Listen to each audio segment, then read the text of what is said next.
Hi, everyone, and welcome to another Ancient Warfare Magazine podcast. It's Murray here, and as you can see, or hear in a second, I'm just with Mark at the moment. There's a couple of reasons for that. One, this is another in-betweener, so the latest issue of the magazine isn't quite ready. So last month we did the discussion of themes. More news on that anon. We've almost decided what the themes for Volume 17 will be. Exciting plus. And secondly, the reason that this is slightly odd is that Mark proposed that he would chat to me. So I'm also the subject, which is a little bit strange. So having said welcome, and lovely to have you listening, downloading, watching even, I'm going to hand over to Mark, who's then going to talk to me about me. Well, thank you very much. Yes, my name is Marc De Santis, and loyal listeners may recognize me as a longtime member of the podcast panel. This is, however, the first time that I'm going to be hosting this episode, taking the lead, and I'm gratified to have this opportunity because we have a real treat for you to go around. My esteemed colleague, Murray Dahm, has been writing brilliant book after brilliant book on ancient military history topics, and it's high time that someone talk to him about his work and how he goes about crafting such smashing titles. Murray's most recent effort is Byzantine Cavalryman versus Vandal Warrior for Osprey Publishing, which just debuted this past May. And I wanted to get in touch with Murray and see how does he actually go about writing such work? What are the nuts and bolts?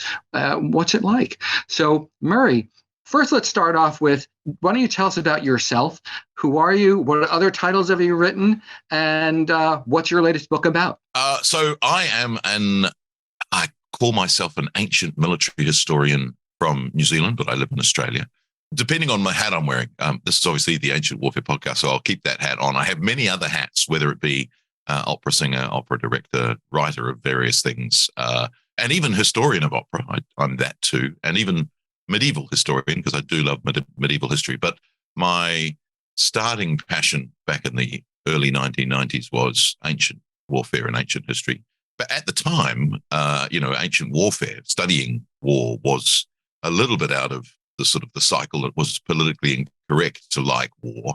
But I've always been interested in military history. My father was in the army in New Zealand, fought in Malaya in the 1960s.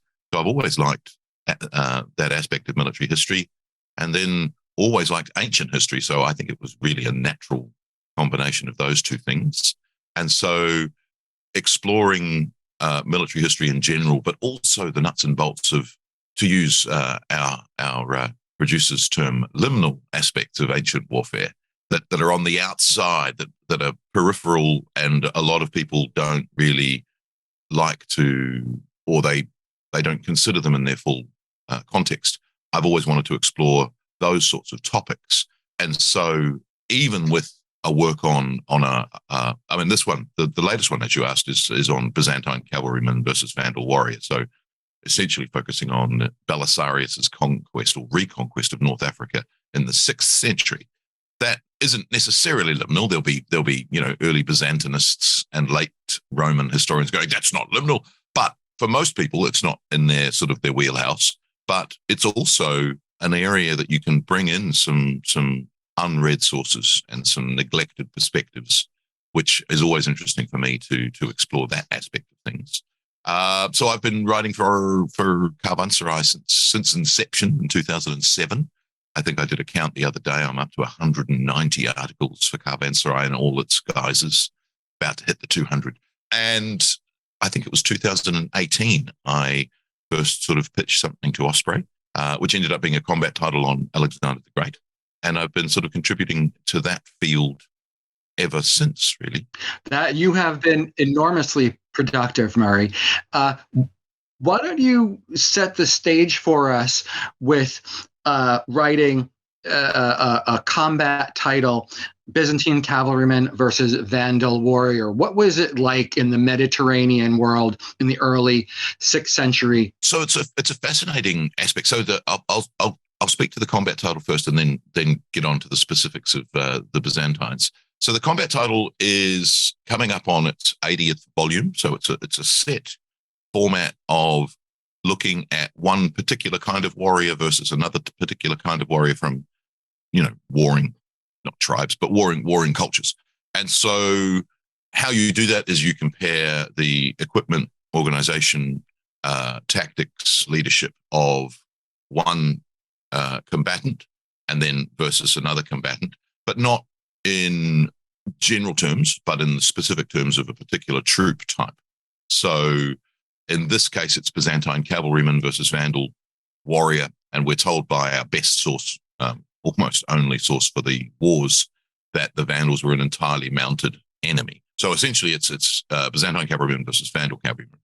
And so how the combat series works is that you choose a particular troop type. So in the past, I've written on Athenian hoplite versus Spartan hoplite and other types of warrior, late Roman cavalryman versus Hunnic warrior, for instance, and look at the specifics of how those troop types are organized, led, armed, and how they fight. And then you explore that relationship, if you like, through three major battles. And sometimes those are the only battles we know about. One of the fascinating things about, Spartan hoplite versus Athenian hoplite, the number of battles where actually the Spartans and the Athenians fight one another, really quite limited.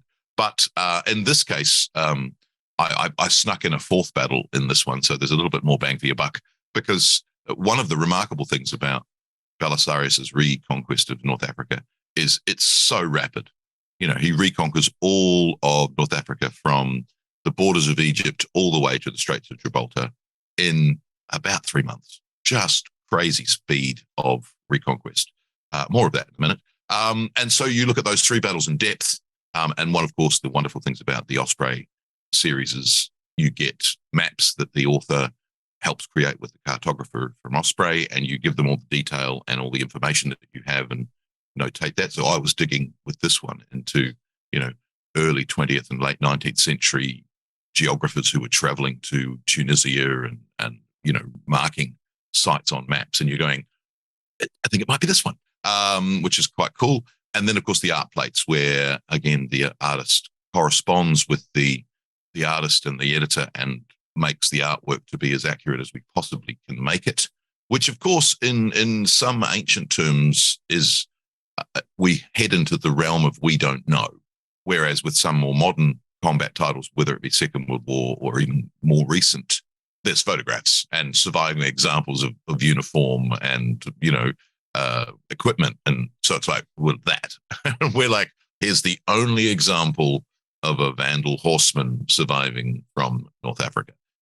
Model it on him, and that can be funny because, of course, when you're doing artwork, it can be something so much as hairstyle or moustache. So the Vandals, for instance, were moustached but not bearded. And so that whole kind of idea of what did they look like is a fascinating aspect of things. So that's the Osprey combat sort of series. You've got some introductory exploration, and then the core of each book is 20,000 words on these battles. And you look at three battles across whatever time span you're looking at. And then you do a sort of an overall analysis and an overall conclusion at the end to draw any conclusions about what's happened. That's the combat series. This is my fifth combat book. I have actually just finished the sixth, which is coming out in January on Marcus Aurelius's Wars. So I'm jumping all around. So my earliest was looking at the Peloponnesian War, Athenian hoplite versus Spartan hoplite, and now the Byzantine. So 500 BC, 5th century BC, all the way through to the 6th century AD. So spanning 1,000. So there's lots of material there that we won't run out of. Now, the specifics of the Byzantine reconquest of North Africa is exciting because, how to say this in less than 6 hours? What you've got, of course, is the fall of the Western Roman Empire, which is normally dated to Romulus Augustulus in 476, when the Ostrogoths take over the rulership of Italy. Meanwhile, in the east, in Constantinople, you've got a strengthening Byzantine or late Roman empire. And of course, we use Byzantine, but the Romans in the east never called themselves Byzantines. That's a modern terminology. And I believe that the first time it's coined is after Constantinople falls in the 15th, 16th century. From what I understand, it's a Renaissance era term. To talk about the thing that has is no longer. Although there is a Byzant, which is a coin, and I believe that kind of is all mixed into why they're called Byzantine. But they call themselves Roman.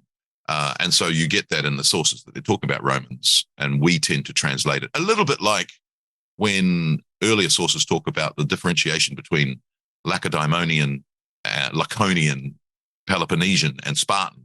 And what you'll find in quite a few modern works is Spartan. You're like, well, they're different things. And so that's the same, that we've got source material talking about the Romans, but they're talking about the Eastern Romans, because the Western Romans, by this point in time, have split into multiple different empires, some of which become France, Spain, and various others. So what happens, of course, in the late 4th century AD, see my other book, is that you get the barbarian invasions across the Rhine and the Danube, and one of the groups who joins in those invasions is, of course, the Vandals, a Germanic tribe who cross the Rhine, and then go on this, to use a later medieval term, this amazingly destructive and long chevauchée. They go all the way through France, through the kingdom of the Franks and the kingdoms of the Burgundians. That's the word I'm looking for. And then, they cross into what is now Spain. They cross the Pyrenees. Interestingly, we know the day. It was a Tuesday in 406 AD, and it was the 13th. So in Spain, to this day, I believe, and any Spanish listeners can correct me, they don't have Friday the 13th. Friday the 13th holds no bugbears for the Spanish. Tuesday the 13th, however, is a bad day, because that's the day in 406 that the Vandals crossed into to Spain. Now, they don't stop. They go through Spain, and then, of course, you get the Visigothic kingdom of Spain as well.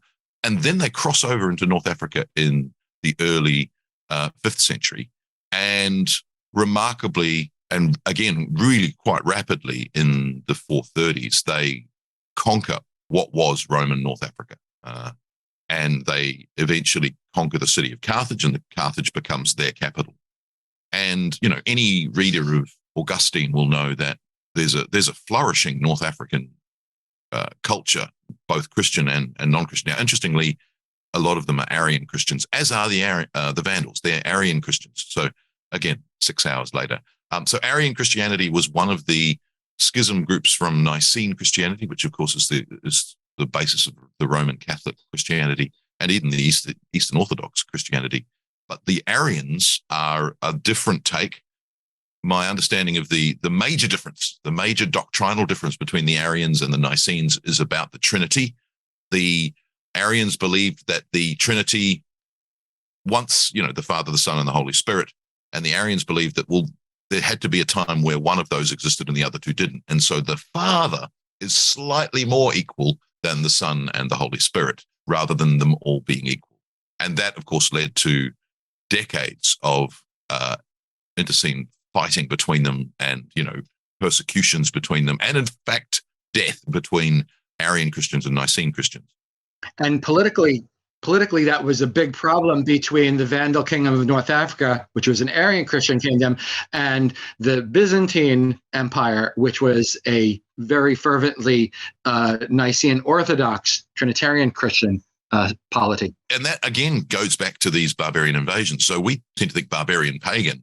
These are barbarians who have all converted to Christianity, Arian Christianity, before they crossed the Rhine and the Danube. And part of the reason that they're invited into the Roman Empire is because the Eastern Roman Empire at that point in time, Valens, is an Arian Christian himself.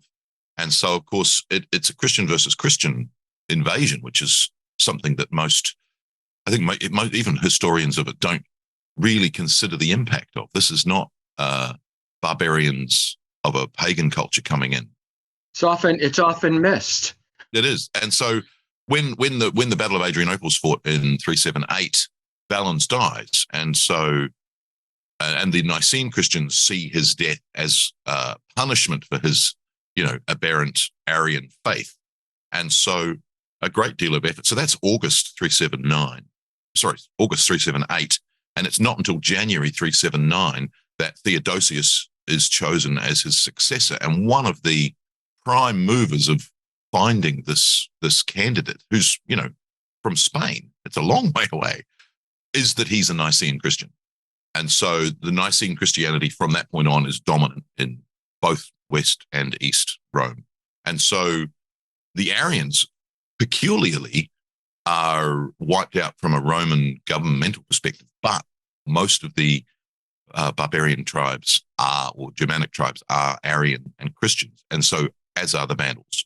And so the Vandals come into North Africa in the early 5th century, and they conquer the former Roman provinces and conquer Carthage, and they make Carthage into the capital of Vandal North Africa, and becomes an empire. They become feared pirates and plundering the seas. They also take the Sardinia, Corsica, the Balearic Islands, and have plans to further invade. They come to an agreement with the Romans and the Ostrogoths in Italy and in Sicily. Now, at this point in time, and as the name suggests, people like to say they're destroying everything. That's not true. There is vibrant Vandal culture in North Africa with creation and literature and all sorts of things.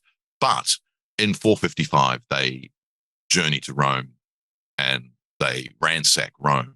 And so the vandalism of the city of Rome in the mid-5th century gives them their modern moniker of Vandals. So that's where the term still exists, that if you disrespect or destroy culture, you're a Vandal. Whereas the reality is that they had a culture. They didn't disrespect or destroy culture necessarily. There's amazing Roman ruins in North Africa to this day that clearly survived the Vandals because the Vandals didn't destroy them. But anyway, that's something else. And they have art and culture and arts and crafts of their own. So would the Eastern Roman Empire have considered, would they want North Africa back, or would they have regarded the Vandals as interlopers? Yes, and of course heretics. And so what you find, and it's very difficult to cover because one of the major, it's not an obstacle, but it's a moment. Procopius is our best source.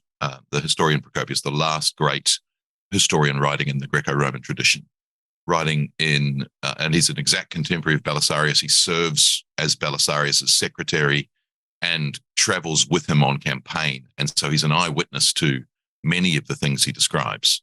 But he's very much almost the only source for these campaigns. There are some others, but he's the major and dominant one.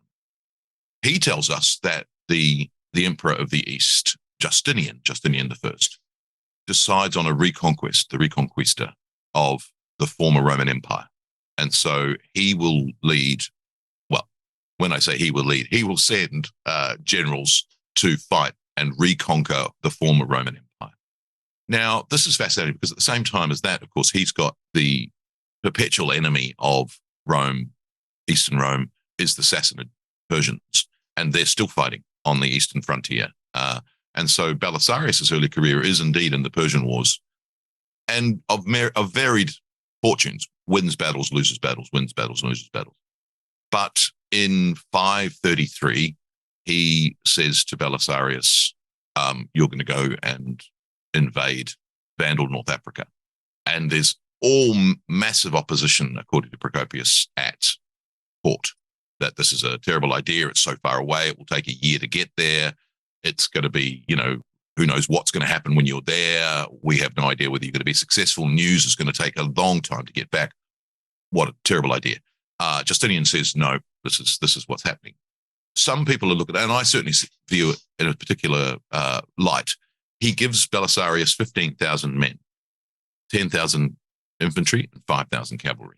And people are like, that's a small army. No, it's a standard-sized army. That by that point in time in the empire, you've got that division as a standard division. Now, it's interesting, of course, because earlier Roman and even earlier late Roman armies are not that dominated by cavalry.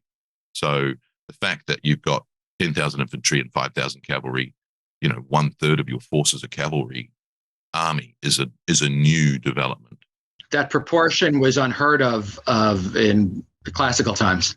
I think going back to the late Roman armies of the 4th century, some work's been done looking at the number of cavalry units in the Comitatensis and Limitanis armies, and the proportion is somewhere between 15 and 20%, slightly higher for the imperial armies, the armies in the imperial presence, but not anywhere near 1/3.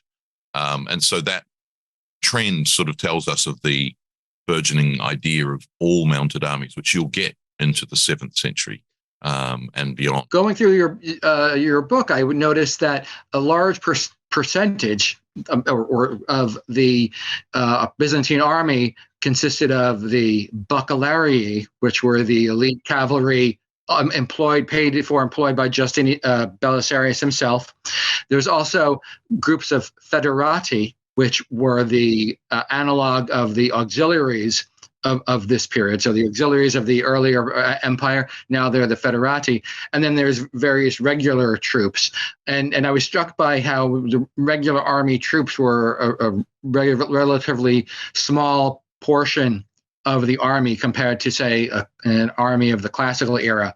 And why was that? Or do we just not know? So the foederati is indeed the analog of the auxiliaries, except that they're not reformed into a Roman format. They are hired groups of barbarians who fight for Rome, but seem to fight in their own style. So one of the things that Belisarius takes is a group of 600 Hunnic horse archers who are, obviously in the previous century, the Huns are the big bugbear of Rome, but the Hunnic Empire, another Osprey I've written, don't survive Attila. That when Attila dies, his sons basically destroy his empire very quickly. So Attila is really a threat for only a decade, slightly longer maybe.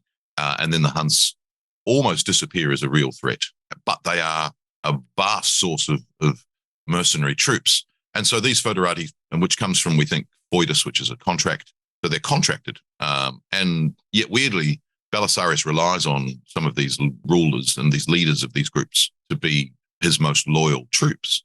And so, yes, he uses them, but they are used in their own fighting style. And even after the defeat of the Vandals, we find groups of Vandals being employed by the Byzantine emperor. I think they're the Vandali Justiniani in the east. Sure. So they're recruited into the Roman army. So they're using their own skills and their own style of fighting. They're generally speaking, contracted to the emperor, obviously, and then employed in the armies for a set term. But the bucellarii or the bucellarii are a fascinating aspect of even later than late Roman warfare. The term seems to come in the age of Honorius, so in the early 5th century, but it's talking about it like it already existed. And so the bucellarii are generally cavalry, heavy cavalry, hired by the general himself, not by the state, not by the emperor, but by the general to fight with him and for him. And the numbers that you get for Belisarius, he gets up to 1,100 bucellarii that he's fighting it and equipping and paying for. And they are sort of elite heavy cavalry. Weirdly, of course, our best source, Procopius, doesn't use that term. He uses bodyguard cavalry, Doryphoros. He doesn't use the word, say, cataphract or Clebenarius too, right? No. Right. And those are fascinating. I've gone on a bit of a rabbit hole to the cataphract and Clebenari, which I think, my view, might be slightly controversial, but anyway, we'll see what happens with that. But they were certainly elite cavalry, well armed. They were certainly elite cavalry. The bucellarii are fascinating because there's Olympiodorus, one of these fragmentary historians who we go to as for corroboration. He has a phrase saying that they're named after the bucellatum, the hard biscuit that was the ration. Now, that's the ration of all troops. And actually, that's a fascinating thing I didn't have space for in the book, the rationing. Procopius gives us all this information about the water supplies for the fleet and stuff, which we'll get back to. But the ration of the biscuit. And so what you'll find a lot of books talk about the bucellarii are named after the biscuit, which they ate. And I sort of thought, well, that's a bit strange. Why would you name one particular troop type after the ration that all troop types ate? And so, because they're named after the biscuit, and that's what we're told. And you're like, but are they named after the biscuit? And this is where I come up with an original idea and just put it out there. They generally seem to be depicted when we have a depiction of them wearing scale armor, small, oval, or almost rectangular scales sewn onto a leather backing. I think, and I wonder whether they look like these ration biscuits because their scale armor looks like rows of biscuits. So they are biscuit men because their armor looks like someone's sewn a whole range of these hardtack type biscuits onto a coat. So they are the Bucalari because their armor is the scale armor. And I think that there may be a difference where Cataphract is all heavy cavalry, but the Bucalari are a particular type of heavy cavalry, as are the Clibinari. The Clibinari oven men, which may come from either a Persian type word or from the Greek word for oven, a klibanos. So the description that we get, again, from Ammianus earlier, is that they're, covered head to toe in armor. So you have this utterly elite army landing in North Africa. And what do their prospects look like once they've actually set foot there? So the fascinating thing is the trip, being told that it'll take a year.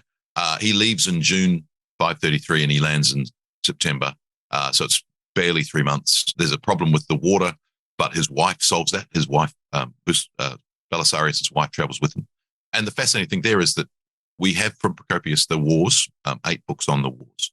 And then, of course, more famously, he has the secret history.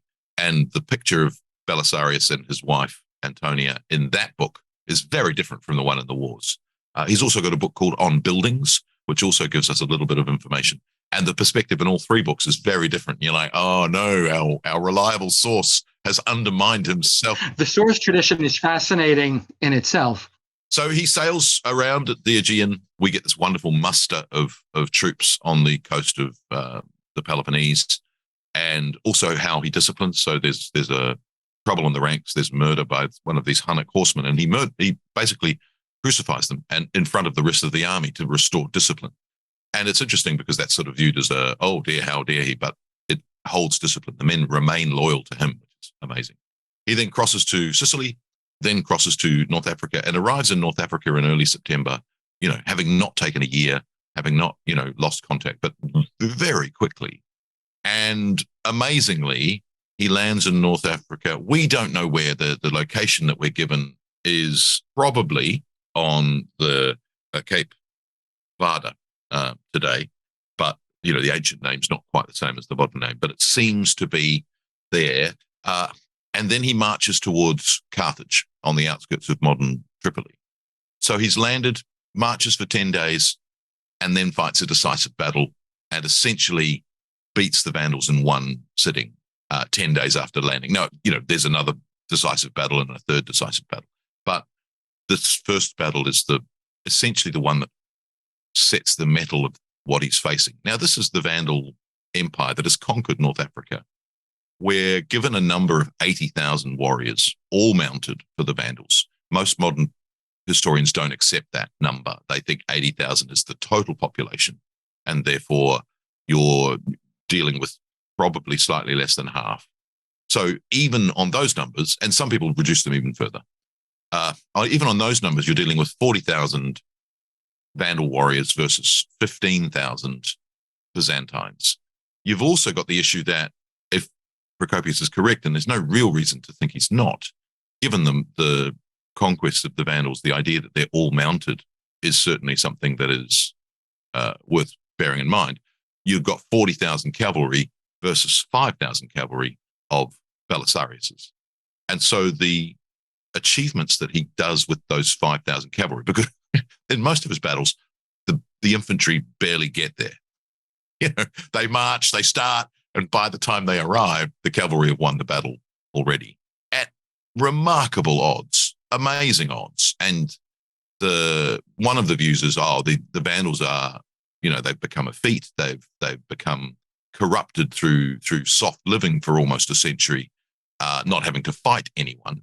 which isn't quite true because, of course, there are border tribes and Libyan locals who are always rebelling and will continue to rebel under the Romans and after. And they're also employed as, foederati of the Vandals to fight for them. But he basically marches in the first battle. Again, we know the name of the battle, Ad Decium, at the 10th, which is the 10th milestone from Carthage, which is basically in the middle of modern Tripoli. It's near a particular train station. So the topography of the battle is a bit tricky, even though we've got this very specific measurement of where the battle site is. But it's a cavalry battle. It's a roaming cavalry battle. So Belisarius lands, marches. The Vandals are to his south, actually. They march on a different route to intercept him, outnumbering him massively. The brother of the Vandal king, Gelimer, is in Carthage. He's going to come from Carthage and catch the Byzantines in a pincer movement. What Belisarius does is kind of textbook. He puts out an advance guard of only 300 men. That's John with his Bucellari out the front, and he has his Hunnic horse archers on the side, on his left flank, on his western flank, and he marches the rest of his army up. Sort of Murray, you mentioned textbook. Was that the textbook of Maurice's Strategicon? Like Belisarius had been following any of the strictures laid down in that handbook? What do you think? Less following, more writing. This is 70 years before that handbook's compiled. No. Which is fascinating because often those handbooks are taken as evidence, but the idea of where that evidence has been taken from to come up with that. And, Maurice is a Roman emperor at that point in time, and he's credited with this book, but we don't think he necessarily wrote it. But it's a compilation of earlier manuals, Vegetius and others, and then some original insights against the Huns and the Vandals, for instance. So in a way, Belisarius is marching and is in agreement with the handbooks of earlier from Vegetius or from Onosander even, or from other practical generals. He's covering his march. He's got flank guards, which we have in various different handbooks telling us that they're a good idea. But still, he's being caught in a trap, supposedly, that there's going to be a blocking force from Carthage of about 2,000 men, we think. We don't really know the numbers. And then Gelimer sends his nephew, it is his nephew, off to attack the flank with more men than the Huns have. 2,000 cavalry there. To the Huns of 600, they're outnumbered almost more than 3-1. And then he's following with the bulk of his army to trap Belisarius from behind. So it looks like Belisarius is marching into a trap. John at the front, his 300 Bucellari, charges the force from Carthage and basically wipes the floor with them all the way back to Carthage. It seems that they are only arriving piecemeal, not particularly prepared for battle. Maybe the coordination was wrong in terms of when to arrive, but basically they see the enemy and they charge and they win and they keep winning and they suffer 12 casualties, which is one of those discrepancies of ancient sources. How can they win this battle 300 versus 2,000 and only suffer 12 casualties? And I think the answer probably lies that they're very heavily armored cavalry, and therefore they are, in fact, relatively impervious. Meanwhile, same thing happens on the western flank. The nephew turns up with his 2,000 cavalry. The Huns see them and charge, and the Vandal cavalry disperse at this crazy, headlong, reckless charge of the Hunnic horse archers towards them. The armament, we're told, and it's hard to credit, but it seems to play out the way that the wars fight, that the Vandals have no archers, that the Vandals are spear and swordsmen on horseback, and so therefore they don't have any long-distance weapons. Of course, when we say the Vandals, they are the kings of the Vandals and the Alans, so another Germanic tribe that marries with them. And the Alans, of course, have been present at the Battle of Adrianople in 378, or the Halani is the other term used for them. They do have archers in the historical tradition. So the idea that there's no archers seems to be wrong. And yet, when the cavalry of Belisarius turn up, they charge, and the Vandals do not stand. They disperse very quickly. And so this fabulous triple pincer plan to trap the Belisarius' force completely dissolves. Gelimer's army arrives. Meanwhile, the cavalry return to Belisarius saying, quick, hurry with the rest of the cavalry. We need to, seize the battlefield. And so with the remaining cavalry that he's got, 5,000 men total, and he tells the infantry to hurry along behind, he charges ahead with his cavalry.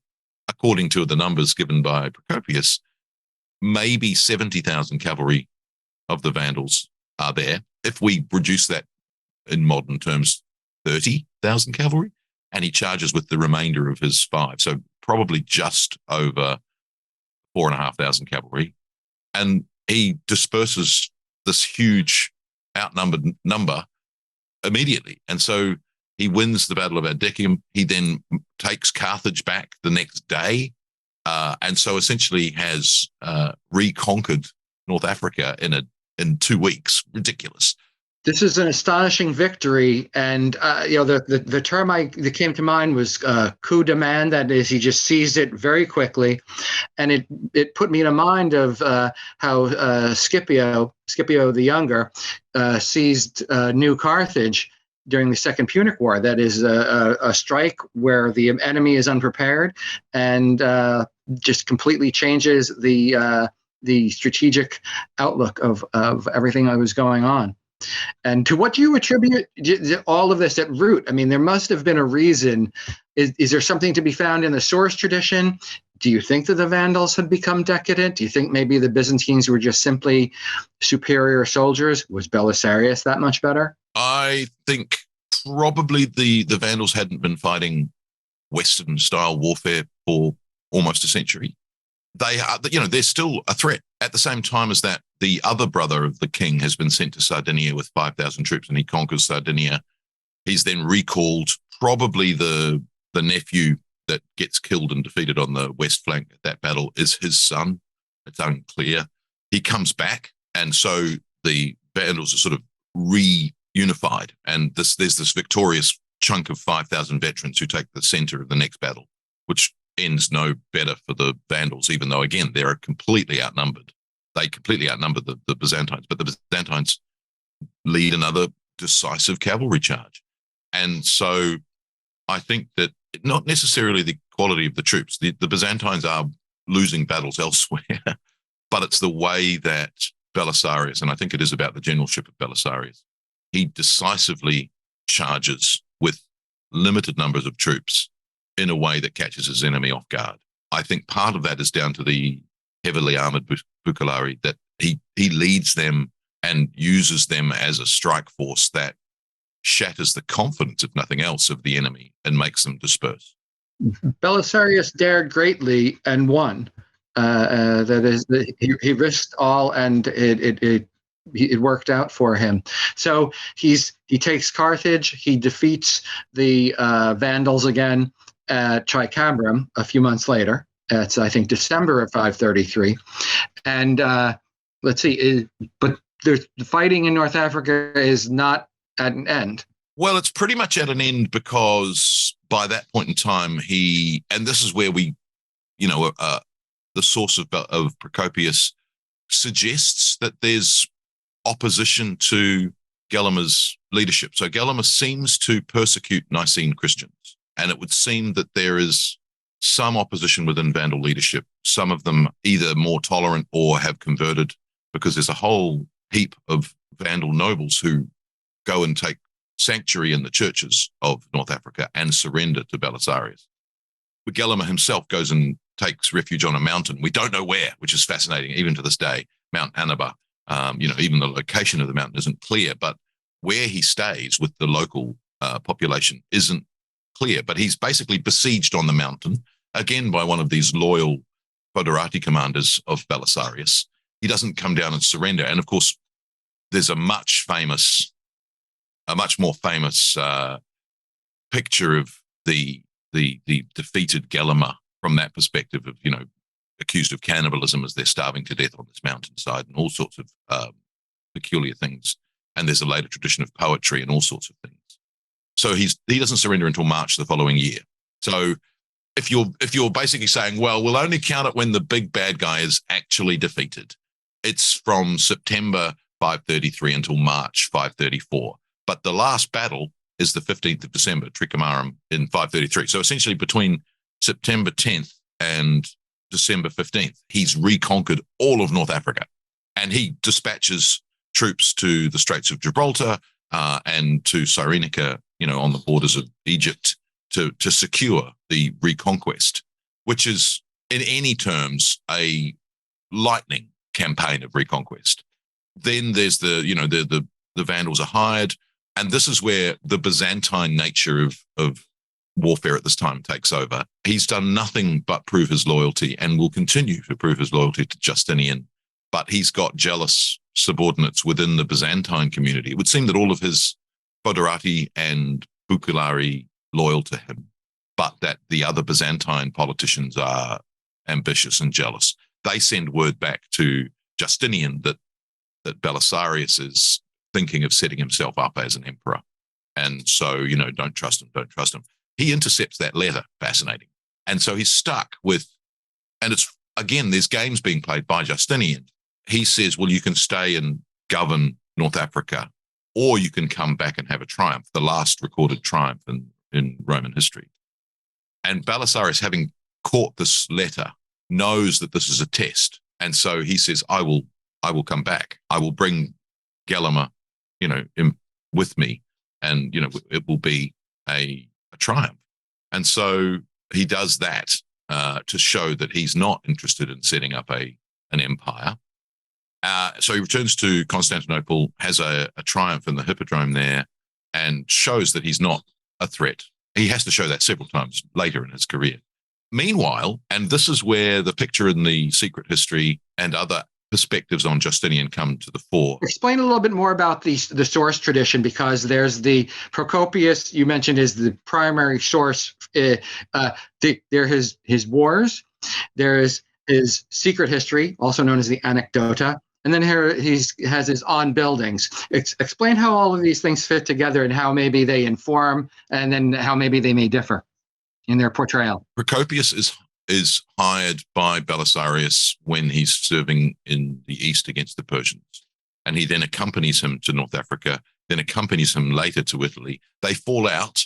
Procopius then writes clearly eyewitness accounts of these battles, and he's talking to the combatants and the participants, which is rare in any age of warfare, let alone so late in the historiographical tradition.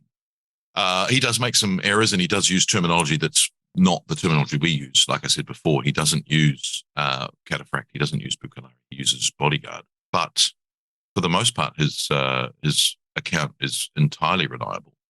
He writes that probably off diary accounts, but then he publishes it in, I think it's 550, and then writes a last book to add on what's happened since. So it's a very contemporaneous account.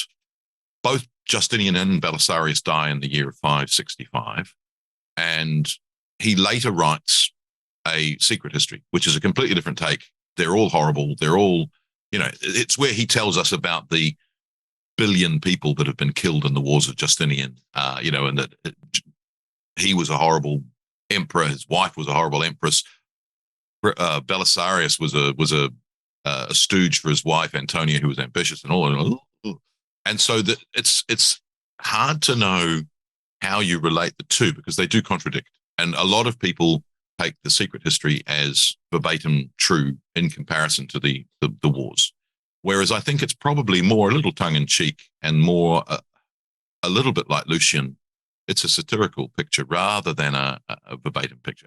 It's exaggerated and hyperbole, but I think that sometimes the perspective is not colored by politics. It's like the idea of the bloodshed that is shed under Justinian is a real one, because the wars is all about the glorious conquest for the Byzantine Empire. So it's hard to sometimes marry the two. It's a remarkable situation. I'm trying to find an analog, some other era. Yeah, when they're the same author, absolutely. Yeah, it would almost be like, getting a news anchor reporting the news and then in the background writing a satirical parody of the news at the same time.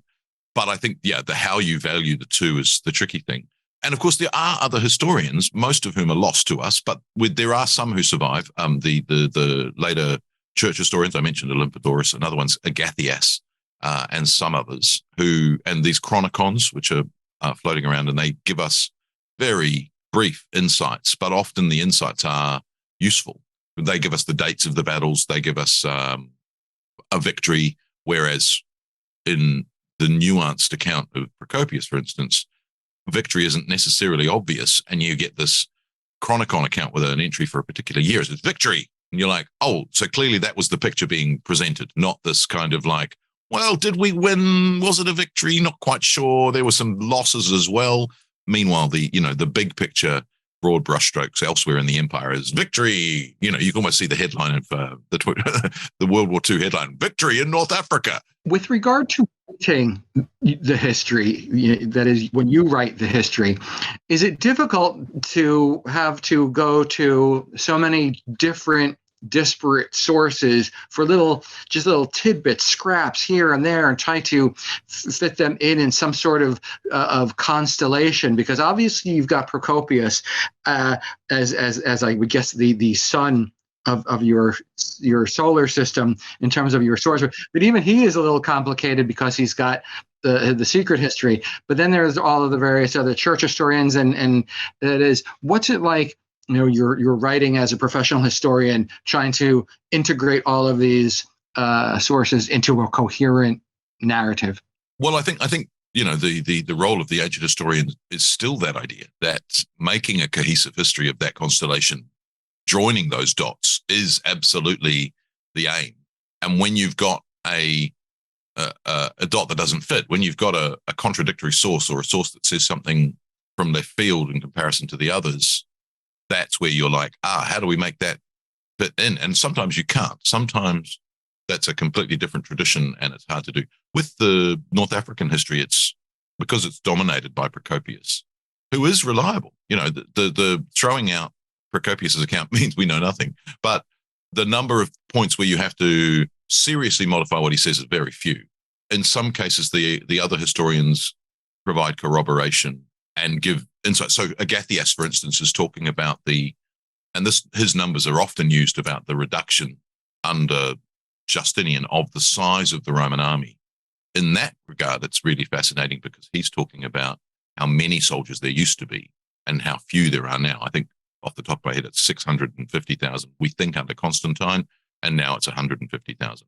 But that ties into the fact that this 15,000 men that Belisarius has given is standard, not hugely under-resourced. And so those little sort of anecdotes add to it. There are other various sources that we get about the threat from all sorts of places.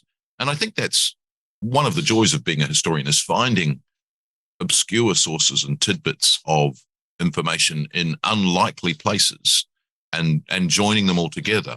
And so I don't think it can be a challenge, but I think it's certainly one of the joys of being a historian in general, and certainly being a military historian. I love finding insights into military history in unusual places, or sources that are neglected or dismissed, and go, well, hang on a minute, this source is actually giving us something valid. So that's certainly a joy to do. And this period is certainly full of sources that are less well read, shall we say. So it's fascinating. Yeah. The joy and the effort that you put into this book, and I'll repeat the title once again. It's Byzantine Cavalryman versus Vandal Warrior. It's part of the Combat series by Murray Dahm, is evident. And the phrase I'll use to describe it is tour de force. I loved every bit of it. Murray, would you tell us, apart from this new book that's available, what are you working on now? What can we expect for you in the future? So I've got another combat series on the Dacian Wars, not just Trajans. I'm again, liminal Domitian's Dacian Wars, which come back to one of my pet authors, which is Sextus Julius Frontinus, writing in the 1st century AD. So I'm putting that into, so that's a combat series as well. This is as I said before, my 5th combat series. So So I've written volumes 40, 53, 56, 67, and now 73. That's the latest one, the Byzantine one. Coming out January is the one on Marcus Aurelius' Wars. So those, and I've got more ideas. The framework of setting up 3 battles where a particular troop type fights another is there's always we could look at that. We could look at that. We could look at that. I've also written a campaign book for Osprey on the Battle of Leuctra. And I've got several other of those, but no prospects for those yet. But I mean, I'm always thinking of fascinating ways to explore warfare and ways that may not have been explored, even when the topic is Alexander the Great or hoplite warfare. So, looking at Alexander the Great, for instance, from the perspective of the Battle of Chaeronea, which is one of the most important battles in the ancient world, and it occurs at a confluence where very few sources exist. Xenophon has died, Diodorus is fragmentary and not particularly trusted.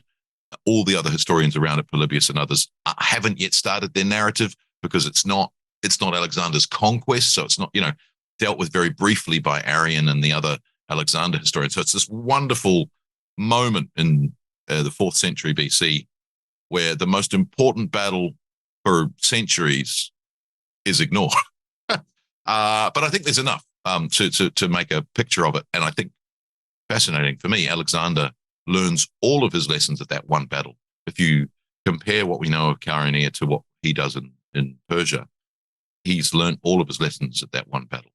Yeah, I've got lots of things. I've got a book coming out with a publisher later. Well, I'm not sure yet. I've submitted the manuscript on the Anglo-Saxon conquest of Britain, called Finis Britanniae with Amberley. So I'm getting the proofs back later in the Northern Hemisphere summer, and hopefully that will go to print by the end of the year and come out next year. But I have no details. But I'm always looking to write. You are enormously productive, Murray, and I'm looking to reading all of these titles when they come out.